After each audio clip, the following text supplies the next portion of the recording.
Bueno, yo quiero en el día de hoy terminar la presentación con algo que vamos a ver con más detenimiento en la próxima clase.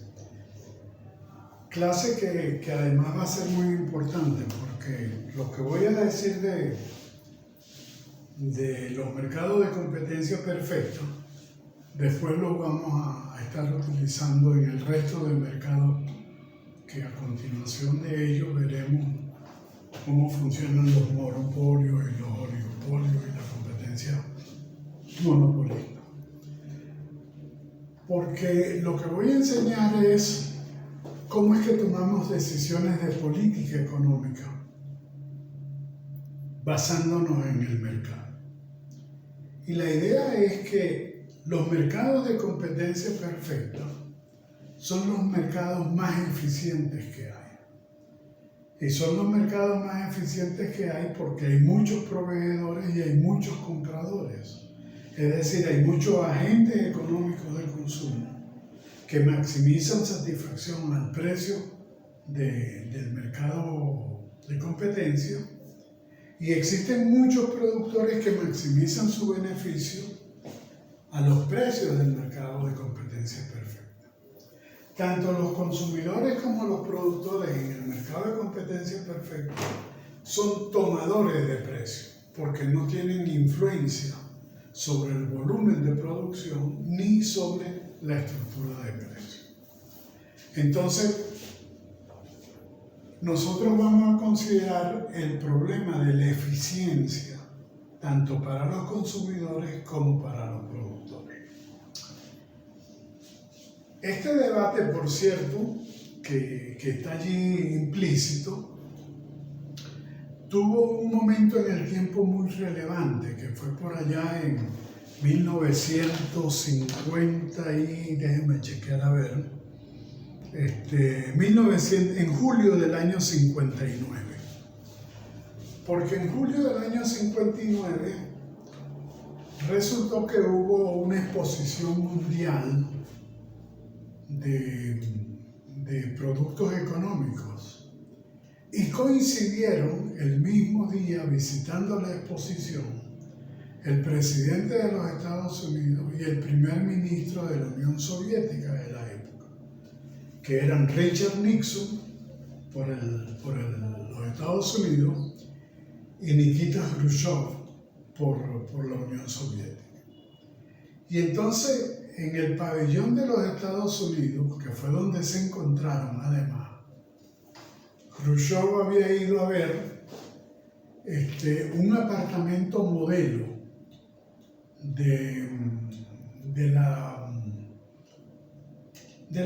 representativo de cómo vivía la población americana.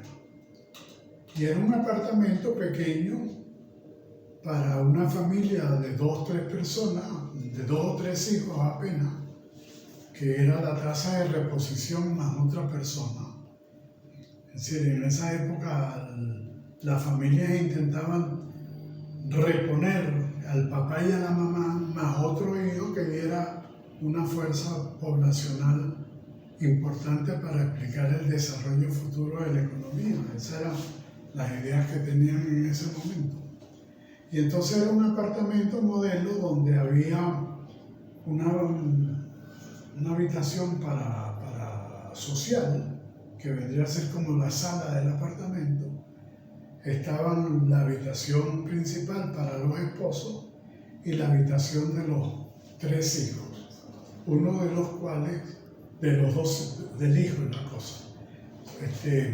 Y entonces, tenían un área de comida y un área de cocina, que normalmente era la misma. Y el apartamento estaba equipado con lo que nosotros hoy día conocemos como el concepto de cocina americana, que es una cocina donde está empotrada en unos gabinetes, está la nevera empotrada en otros gabinetes, con unos gabinetes donde colocaban la dotación de insumos, las ollas, ese tipo de cosas. Y había lavaplatos y había una lavadora de ropa con su secador de ropa también.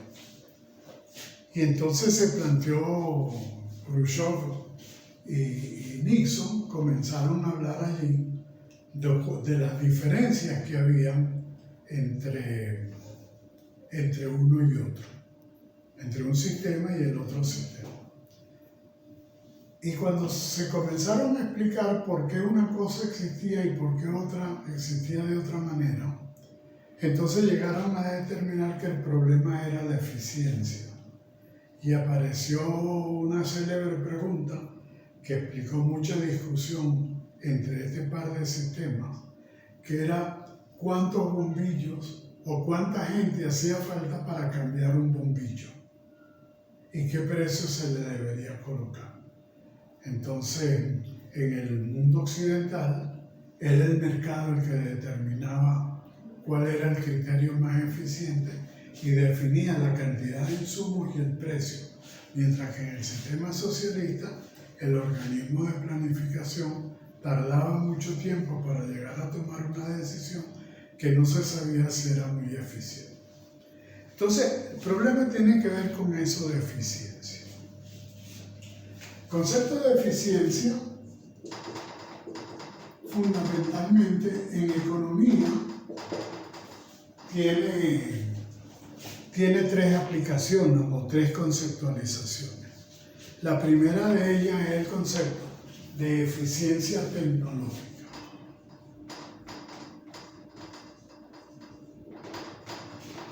Y en ese concepto de eficiencia tecnológica o técnica, nosotros nos vamos a determinar en que tenemos que escoger aquella técnica cuyo nivel de productividad sea mayor. Es decir, que yo obtenga un rendimiento en el proceso productivo mejor que cualquier otra técnica. Si yo tengo que fabricar arepas, por ejemplo, ¿cuál es la técnica más eficiente que hay? ¿La de amasar todo a mano o lo de amasar con una máquina? ¿Por qué? Porque con amasar con una mano yo tendría que tener muchos empleados para satisfacer, supóngase, 500 arepas.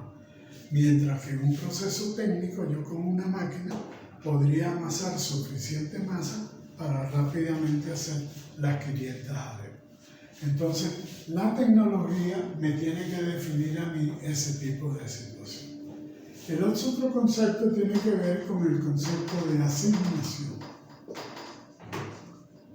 Entonces yo tengo que analizar cómo voy a asignar los productos o los factores de producción y sobre todo de aquellos factores que son limitados.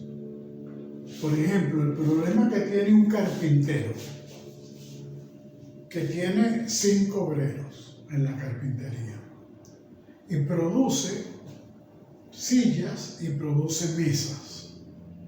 ¿Cómo decide él qué producir con esos 5 empleados nada más?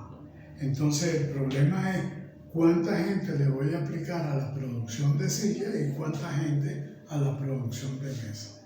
Y él lo va a hacer dependiendo de ese proceso de asignación que le genere mayores rendimientos también. ¿Está claro?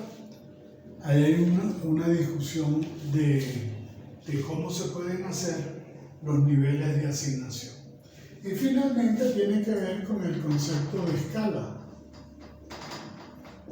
El concepto de escala tendría que ver con los rendimientos propios de la función. Porque la función de producción, recuerdan ustedes, que una X de F, de K y de L, si la variación en K y L era igual a la variación en X, entonces nosotros teníamos rendimientos constantes. Duplicamos los factores de producción, duplicamos el nivel de producto. Pero si duplicamos el factor de producción y la producción crece mucho más que 0, entonces tenemos rendimiento creciente. Y si la producción es menor que 0, tenemos rendimiento decreciente. Entonces ahí está el problema de la escala de producción. Todos esos factores se combinan para ver el proceso de eficiencia. Entonces, ¿cómo medimos nosotros eficiencia tradicionalmente? Cuando estamos en consumo, cuando estamos en consumo,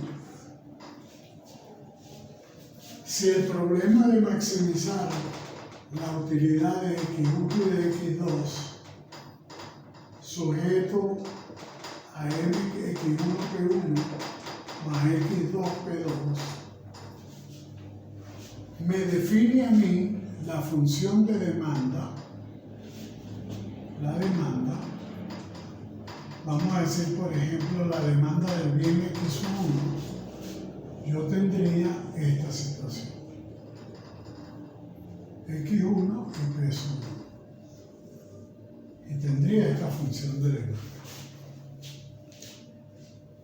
Si yo quisiera ver el gasto que yo haría como consumidor para adquirir estos bienes, vamos a suponer primero que los bienes son discretos, que los tengo que comprar en unidades.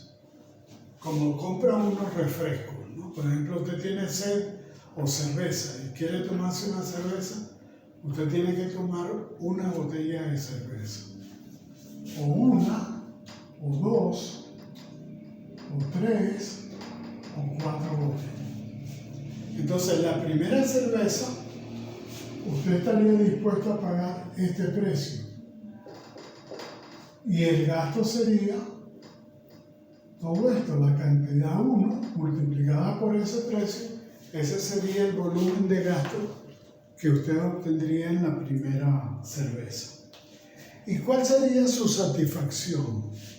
Bueno, la satisfacción es esa misma. Cuando va a tomarse, si usted sigue teniendo sed y quiere tomarse otra cerveza más, usted vendría a tomarse la segunda cerveza y estaría dispuesto a pagar ahora este precio P2. ¿Cuánta satisfacción le otorga la segunda cerveza? Bueno, le otorga una satisfacción positiva, pero menor que la primera porque antes tenía más sed que ahora. Pero el gasto, ¿cuál es? El gasto sería todo esto. Y si nosotros decimos que seguimos teniendo sed y queremos otra cerveza, nosotros vendríamos aquí y estaríamos dispuestos a pagar esto, una cantidad menor, y la satisfacción que obtendríamos sería menor. De manera que, déjenme ahora hacer el ejemplo continuo. Si fuera continuo, yo también tendría que pagar todo este tramo y todo este tramo. Claro. De manera que el gasto que yo realizaría sería igual a la integral de 0 a 3 del valor de la función de demanda por la variación de esto. ¿Lo ven? Porque la integral es el área que está debajo de la curva de demanda entre este rango de 0 a 3.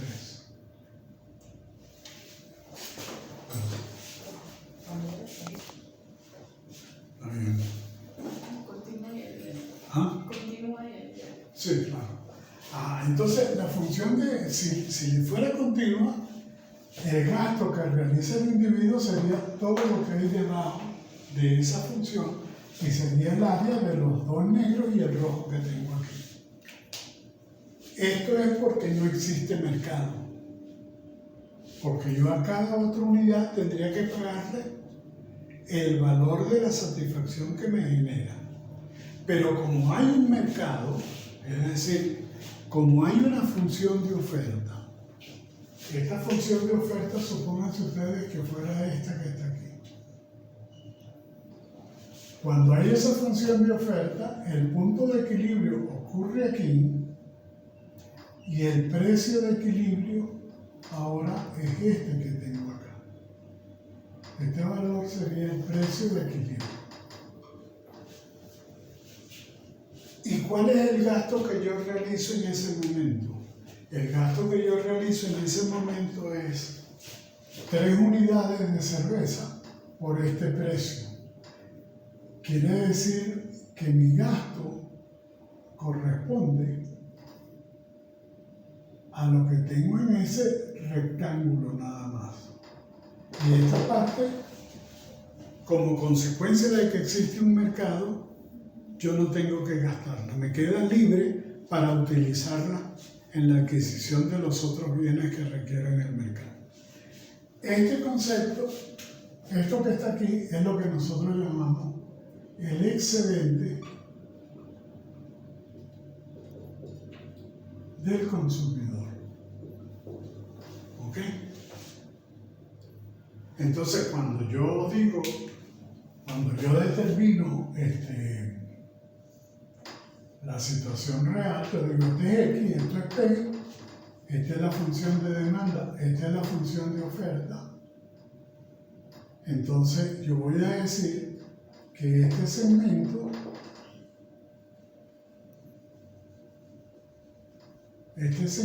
corresponde al excedente del consumidor.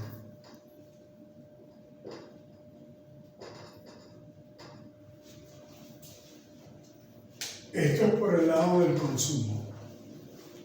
Por el lado de la oferta del productor, el productor maximiza beneficios. Y ya hemos dicho que lo hace por dos lados, o maximizando producción o minimizando costos. Cuando maximiza producción, dice maximizar X en términos de K y de L, que son los factores de producción, sujeto a la restricción de que C es igual a R por K más W por L. Y él obtiene, a partir de aquí, la solución indica que la curva de costo variable, la curva de costo medio total y la curva de costo marginal, que es la función de oferta. Claro, esta es la función de oferta. Que en otras palabras, si este fuera X y este fuera P, y esta fuera la función de oferta, y ese productor vendiese esa producción sin que existiese mercado, él tendría entonces aquí el 1, el 2, el 3, el 4. ¿Y qué cobraría? Él cobraría esta cantidad y todo lo que está aquí. Cuando venda la segunda, él cobraría esto que está aquí. Y cuando vuelva a vender la tercera, entonces cobraría esto que está aquí. Es decir, que el ingreso sería igual a la integral de 0 a 3 de la función de oferta por la variación de X.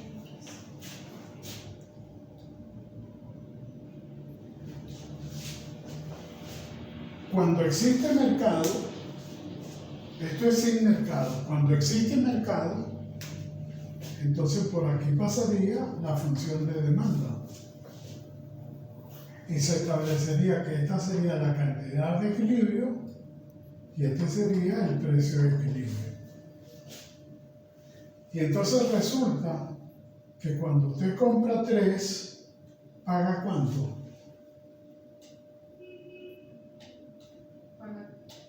Cuando usted compra 3 de aquí está usted comprando las 3. Cuando usted hace este gasto, él vende estas 3, ¿a qué precio? Las vende a este precio.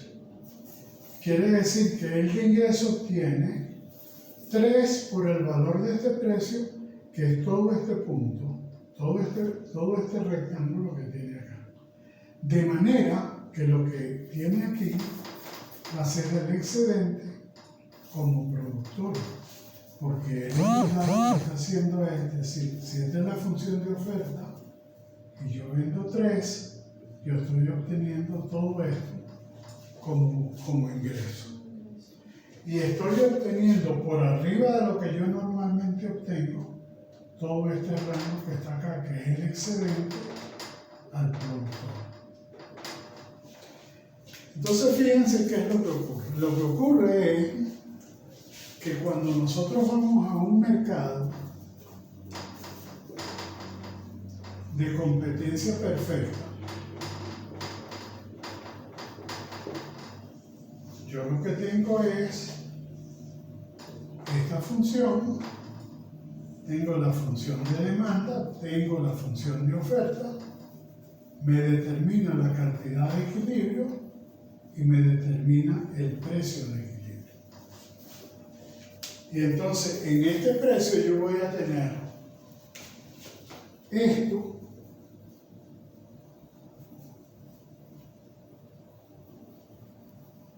que viene a ser una retribución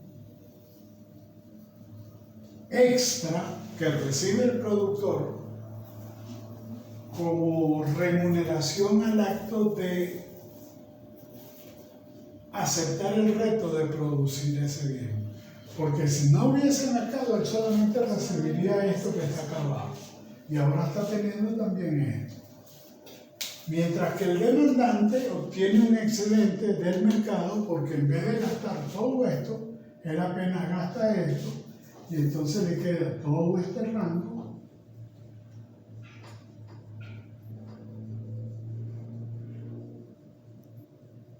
como retribución para gastar en otros bienes. Entonces, la eficiencia es máxima en un mercado de competencia perfecta porque los excedentes que el mercado de competencia perfecta genera son máximos también. Entonces, ese es el concepto de eficiencia. Traten de averiguarlo ustedes por la vía de cuál es la eficiencia técnica, cómo es la eficiencia en asignación y cómo es la eficiencia en escala, que ya ustedes la conocen, pero revisen. Y entonces nosotros vamos a utilizar estos conceptos para determinar qué ocurre cuando hay racionamiento, cuando hay impuestos, cuando hay subsidios, cuando hay cuotas. Y vamos a ver cómo se afectan los productores o los consumidores en cada uno de esos casos. Eso es lo que voy a hacer en la clase siguiente, que es la forma como nosotros vamos a actuar en política económica mediante fijación de precios o regulación de cantidades. ¿Está claro? Con la idea de que todos esos mecanismos de regulación gubernamental son mecanismos que tienen que tener una periodicidad o un periodo de tiempo muy pequeño para su utilización. Es a corto plazo. ¿Perdón? A corto plazo es todo. Es a corto plazo, no es a largo plazo. Pues si yo le voy a darle protección a la gente a largo plazo, no estoy solucionando el problema. Fíjense los problemas que a nosotros nos generan todos los controles de precios que tiene el aparato gubernamental en el régimen que tenemos actualmente.